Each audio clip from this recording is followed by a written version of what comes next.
Salut à tous. Bienvenue sur notre chaîne. Si vous aimez plonger dans l'histoire biblique, la théologie, l'archéologie et les mystères anciens, vous êtes au bon endroit. Avant de commencer, n'oubliez pas de liker cette vidéo, de vous abonner si ce n'est pas déjà fait, et d'activer la cloche de notification pour ne pas manquer nos prochaines vidéos. Et surtout, partagez cette vidéo avec vos amis, votre famille et tous ceux qui sont passionnés par les découvertes bibliques.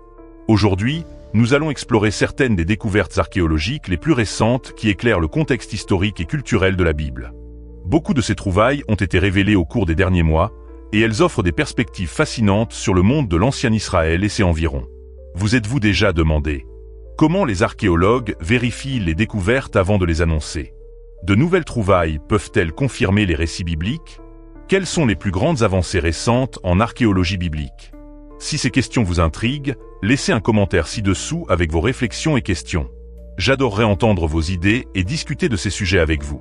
Maintenant, plongeons dans l'univers incroyable de l'archéologie biblique et découvrons les dernières preuves historiques qui relient le passé aux Écritures. C'est parti. Comprendre les découvertes archéologiques, le processus derrière les trouvailles. L'archéologie est un domaine méticuleux et systématique où les découvertes subissent des analyses approfondies avant d'être rendues publiques. Lorsque nous entendons parler d'une nouvelle découverte biblique, cela ne signifie pas nécessairement que l'artefact ou le site vient d'être découvert.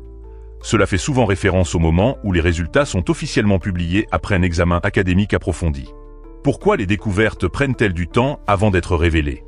Processus de recherche en plusieurs étapes. Après la découverte d'un artefact, les archéologues mènent des études détaillées, croisant les textes historiques et les méthodes de datation scientifique pour vérifier son authenticité. Considérations éthiques. Les sites archéologiques reçoivent des financements d'universités, de sponsors privés et même de gouvernements. Annoncer une découverte majeure prématurément pourrait détourner les ressources de manière injuste.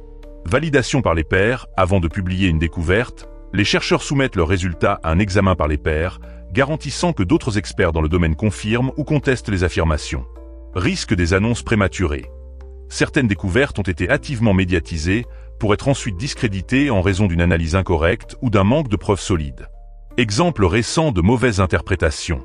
Une prétendue inscription de malédiction, trouvée sur le mont Ébal, a été largement rapportée dans les médias avant d'avoir subi un examen par les pairs appropriés. Plus tard, de nombreux experts ont rejeté son authenticité. Une autre inscription trouvée près de Jérusalem a été initialement célébrée, mais a ensuite été jugée peu fiable, endommageant la crédibilité de l'archéologue impliqué. Pourquoi la prudence est essentielle? Faire des affirmations archéologiques sans validation appropriée peut conduire à la désinformation et nuire aux réputations académiques. La véritable archéologie est un processus lent et méthodique, garantissant que les découvertes contribuent réellement à notre compréhension de l'histoire. Maintenant que nous comprenons comment les découvertes sont validées, explorons certaines des trouvailles les plus excitantes récemment faites en archéologie biblique. Fausses découvertes et mauvaise interprétation en archéologie biblique. L'archéologie est un domaine fascinant, mais toutes les découvertes ne s'avèrent pas authentiques. À travers l'histoire, plusieurs trouvailles ont été mal interprétées, exagérées, ou même prouvées fausses en raison d'annonces prématurées et d'un manque d'analyse approfondie. Les risques des annonces précipitées. Certains chercheurs, avides de reconnaissance, médiatisent des découvertes avant qu'elles ne subissent un examen académique approprié. Lorsqu'elles sont ensuite réfutées, ces affaires nuisent à la crédibilité de l'archéologie biblique et créent de la confusion parmi le public. Exemple de mauvaise interprétation. L'inscription de malédiction du mont Ébal. Trouvée sur une tablette en Israël, cette inscription a été annoncée comme une découverte biblique majeure. Cependant, elle a été rejetée par les experts en épigraphie, qui ont déterminé que les preuves étaient faibles et peu concluantes. L'inscription de la banlieue de Jérusalem. Une autre prétendue inscription hébraïque ancienne a été trouvée près de Jérusalem. En raison d'un soutien académique insuffisant, elle a été rejetée par la plupart des spécialistes, et l'archéologue derrière cette découverte a vu sa réputation endommagée. La fausse inscription de Darius. Un randonneur en Israël a trouvé un tesson de poterie inscrit et l'a identifié à tort comme une référence ancienne au roi Darius. Des experts enthousiastes se sont précipités vers les médias, mais plus tard, une professeure regardant les nouvelles a reconnu qu'il s'agissait d'une démonstration moderne qu'elle avait faite avec ses étudiants. La leçon, c'est qu'elle souligne l'importance de la patience et de la validation scientifique rigoureuse. Ce n'est pas parce qu'une découverte semble ancienne qu'elle l'est. Une analyse minutieuse, des techniques de datation et des recherches examinées par les pairs sont essentielles pour confirmer l'authenticité de toute trouvaille. Découverte archéologique clé, découverte récente en archéologie biblique. Malgré les risques de mauvaise interprétation, plusieurs découvertes récentes ont fourni des perspectives fascinantes sur l'histoire biblique. Ces trouvailles, soutenues par des recherches académiques approfondies, nous aident à comprendre les cultures anciennes, les pratiques religieuses et les événements historiques mentionnés dans la Bible. 1. Le temple solaire près d'Azéka. Qu'a-t-on trouvé? Un temple cananéen datant de l'âge du bronze récent, entre le XVIe et le XIVe siècle avenu. Jésus-Christ, situé près d'Azéka, à 30 km de Jérusalem. La structure était alignée avec le lever du soleil, ce qui amène les chercheurs à penser qu'elle était dédiée au dieu solaire Shamash ou à plusieurs divinités. Des preuves suggèrent que d'autres dieux, dont Baal et des divinités égyptiennes, y étaient également vénérés. Découverte intéressante. Pratique rituelle. Des poteries brisées et des fragments de céramique ont été placés dans les fondations, probablement à des fins cérémonielles. Des restes humains ont été retrouvés sous un mur effondré, indiquant que le temple a été détruit lors d'une bataille. La cause de la destruction reste incertaine. Il pourrait s'agir des Philistins, 1200 avenue. Jésus-Christ, ou des Israélites lors de la conquête de Josué. 2. Le site possible de Bethsaïda. Où se trouvait Bethsaïda? La ville natale de Pierre et d'autres apôtres est mentionnée dans les évangiles. Les chercheurs ont débattu entre deux emplacements possibles, Ethel et Tel al-Raj. Découverte récente. À Tel al-Raj, les archéologues ont trouvé une église byzantine construite sur ce qui semble être une maison du 1er siècle. Des sources médiévales affirment que cette église a été construite sur la maison de Pierre, bien que des recherches supplémentaires soient nécessaires. Une pièce de monnaie perse ancienne dans les montagnes de Judée. Découverte. Une pièce de monnaie en argent rare du 6e siècle avenu. Jésus-Christ, datant de la période perse, a été trouvé en Judée. Seuls 3 ou 4 exemplaires de cette pièce existent en Israël. Signification. La pièce a été brisée en morceaux, indiquant que les habitants de l'époque utilisaient encore l'argent au poids plutôt que comme monnaie formelle. Cela correspond aux références bibliques, comme la vente de Joseph pour 20 cycles d'argent, qui faisait initialement référence au poids et non à des pièces. La destruction de Gath confirmée. Nouvelle preuve pour le récit biblique. La ville de Gath, foyer de Goliath, a été attaquée par le roi Hazaël d'Aram, comme le rapporte 2 Rois 12h17. Les critiques doutaient auparavant du récit biblique, affirmant que Gath manquait de fortifications à cette époque. Qu'est-ce qui a changé? Une nouvelle technique archéomagnétique a permis aux scientifiques de dater les couches brûlées de Gath. L'analyse a confirmé que la ville a été détruite à l'époque de Hazaël, comme le décrit la Bible. Les structures de portes à Tel José, preuve du règne de Salomon. Découverte. Des portes de ville à 6 chambres ont été mises au jour à José, Megiddo et Hazor. Ce style architectural correspond aux descriptions des projets de construction de Salomon dans un roi 9h15. Nouvelle preuve de datation. L'analyse au carbone 14 de matériaux organiques provenant des fondations de la porte place sa construction au Xe siècle avenu. Jésus-Christ, coïncidant avec le règne de Salomon. Cela contredit les critiques qui prétendent que Salomon était un chef tribal mineur et renforce les preuves de la monarchie unifiée. 6. La forteresse romaine à Megiddo. Qu'a-t-on trouvé? Le plus grand camp militaire romain en Israël a été excavé à Megiddo. Il appartenait à la 6e légion romaine Ferrata, stationnée dans la région après les révoltes juives. Signification. Confirme la forte présence romaine en Israël au IIe siècle après Jésus-Christ. Fournit de nouvelles perspectives sur l'occupation romaine et le contrôle militaire des terres bibliques. Cette preuve de la chiche, confirmation des récits bibliques. Qu'a-t-on trouvé? Des murs de la ville datant de l'époque du roi Roboam, Xe siècle avenu. Jésus-Christ, confirmant les récits bibliques, 2 Chroniques 11h9. Des preuves d'attaques assyriennes sur la Chiche, 8e siècle avenu. Jésus-Christ, correspondant à la description biblique de l'invasion de Sénachérib. Un autel païen avec une toilette placée dessus.